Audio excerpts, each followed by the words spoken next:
Welcome to Charis Cooking Vlog. Ang i-share ko sa inyo ngayon ay magluluto ako ng ginataang kalabasa at sitaw na may fried pork. Napakasarap nito guys at masustansya. Ang aking gata ay unang gata at saka pangalawang gata. First lagi ang gata na ginagamit ko dito guys kasi malapit lang kami sa palengke. Kaya yun, ayan, simulan na natin magluto. Samahan niyo ako guys.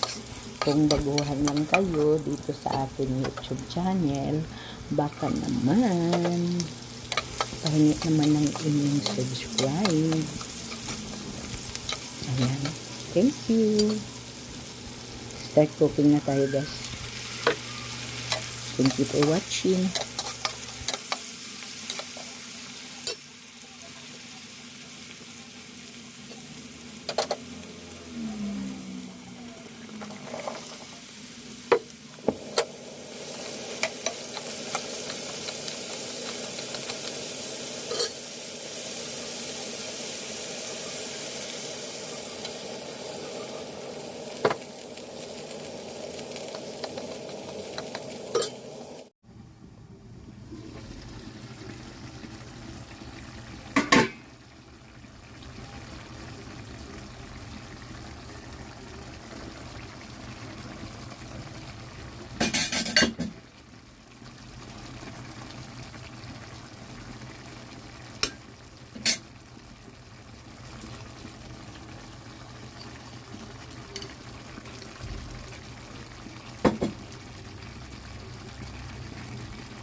Ayun na siya guys, luto na ang aking ginataan na squash, sitaw at with pork, fried pork.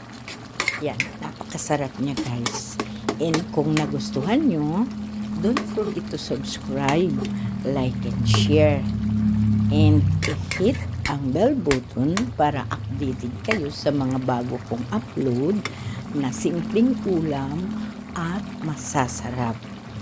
Ayan, thank you guys for watching. See you on my next vlog. Bye-bye.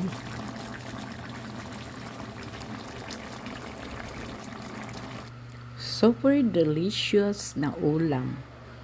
Paborito naming lahat sa buong family. Wow, sarap.